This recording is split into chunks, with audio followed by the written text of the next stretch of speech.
Life Prepper here, and this here's another article I came across. Is by the Prepper Journal. And it said 3 ways due date prepper will die. Now he talks about how he feels he's got a sense of humor about things and stuff, and he said, you know, you can lose everything completely as far as it goes. But he's talking about the 3 different ways. Now one of them he's talking about is this guy that where did I have? Okay, talking about this guy on Doomsday Prepper. Uh, was watching that criteria where he got this chick come from Colombia and goes, by the way, I'm a prepper. So he was just talking about how this girl feels, how this woman had to feel, come here, marry this man, and find out she's going to be living the life that she was getting away from to begin with. That was the life she didn't want. She wanted to come here and live different. But this man is kind of praying for a complete economic collapse, and tell his boss, I got plenty of Mosquito saved up. You're not welcome, basically. So and there is preppers out there. There is those who looks forward to the day it collapse because then they feel like they can become king, as he said, to become something more than what they was in their other life. They feel like they're nothing in this other life, whether they're flipping burgers or picking up trash, whatever it is. They feel like they're nothing. And a lot of them pray for this day to happen so they can become something. So, but number one is nothing happens till you die.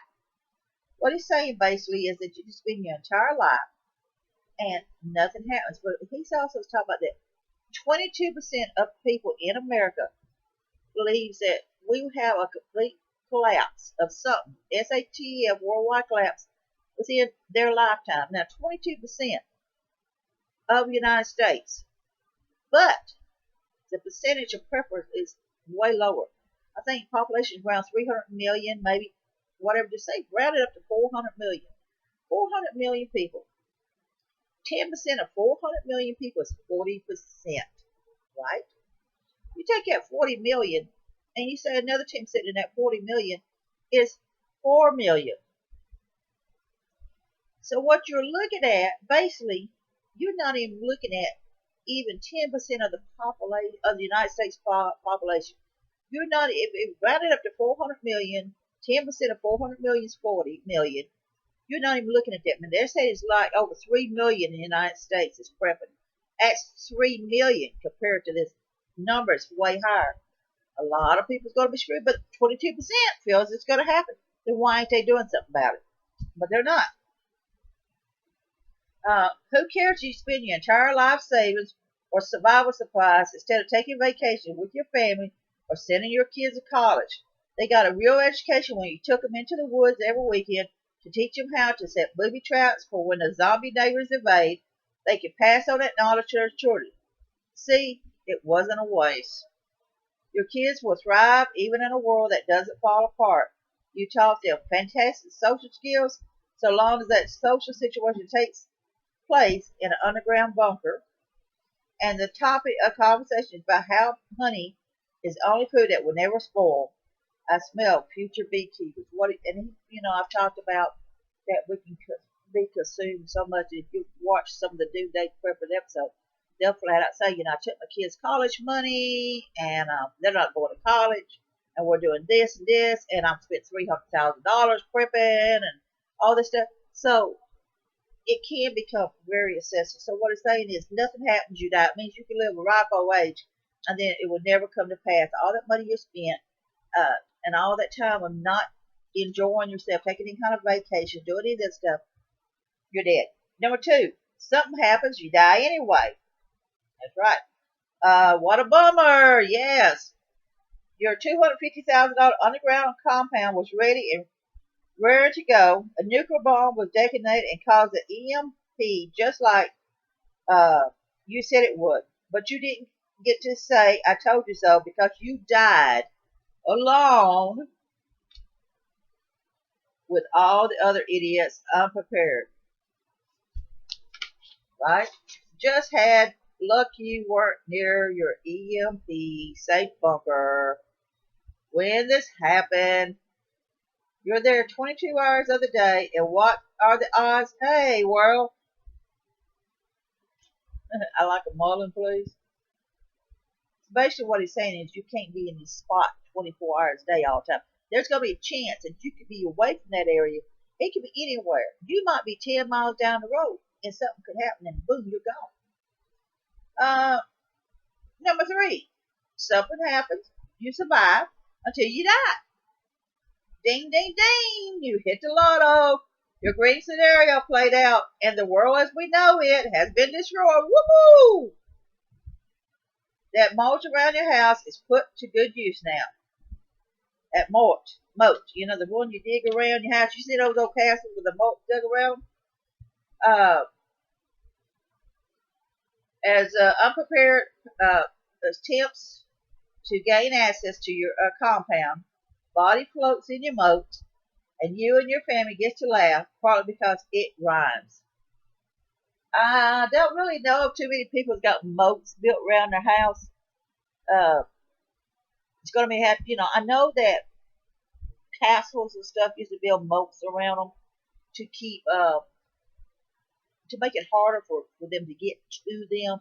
I mean, these are big, wide ones, and big, deep ones. These were deep ones. These weren't just some you waded in. These was very deep, and some of them had some guests in there floated around like alligators or things like that. So it says, those who foolishly try to enjoy their lives before the apocalypse slowly die off, while you and your family feast on the bounty of dehydrated food you put in the cellar years ago. Slowly, you realize that now, live in a world where the entire population consists of doomsday preppers, it's terrible. You beg for a second apocalypse. Entire thing of doomsday preppers. I guess they're talking about the non-preppers too. Okay, so what do you think? I thought this chart had a little funny parts, as I said, and I can laugh at some of the things in the present. The thing is that there's no 100% on any of this. He's kind of mocking it in a way. This here, like I said, this is an article. You can read it more in full and more discussion on it. Look it up, and you'll and read it more in detail. But it's got good points. Number one, you can be prepared, and you can probably live to a very ripe old age, and that's happening. If you have family or friends that follows in your footsteps, and you have it set up where the children or grandchildren can have the stuff, and hopefully it is passed down in generations for the next group to have. If not, it just don't. Just don't. Hopefully it'll never happen in your lifetime. Hopefully you'll live a ripe old age, and you have this food and everything stocked up to take care of you at a cost of rising costs as you get older, and medicines and stuff. You've got this stuff on hand to take care of you so you don't starve and things of that basis. The second scenario, like I said, you could be anywhere in the world, anywhere. Take your first vacation in your entire life when it happens, and you may be 10 miles away from your bunker. You could be 5 miles. It could be, can't be there 24 hours a day. You've got to get out sometime. Some of them don't. Some of them gets to the point they bury themselves in a system that gets really paranoid about, and they will bury themselves within the bunkers and stuff. They just won't leave.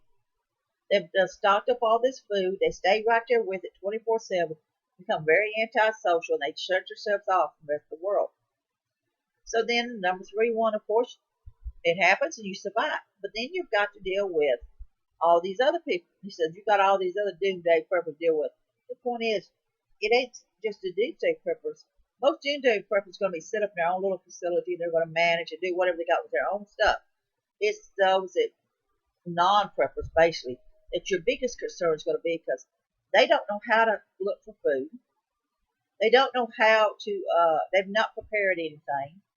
They're going to be there knocking on your door, you to let them in to take care of them. So this food you've got stocked up and stored up, they're expecting you to take care of them. So they're taking food out of your mouth away from you. Now they're How many do you take in? Who do you take in? Who do you trust? Who you don't trust? It's a big issue. Do you want to build a community and raise food together and you got seeds saved up? Are you willing to do all this in a community system? Or are you much rather just go underground and bury yourself in until things maybe gets a little better? Who knows? 3 ways to die. Like I said, one, you just die of old age or whatever you die. Number two, you're just away from all your stuff. Things happen in a flash, whatever, and you just die. No way. You can't get to your stuff. You're in a bad situation. You just die, whatever, boom, it's gone. Number three, you live. But then you've got all this other stuff to deal with. All these other people out there who want basically what you have. Or are you willing to build a community? So it's just 3 ways to die. Simple logic. What do you think? So check this article out, read it more, research it, and then tell me what you think about the article. You think it's full of BS, or you think any of that could happen, or think all 3 of it could happen?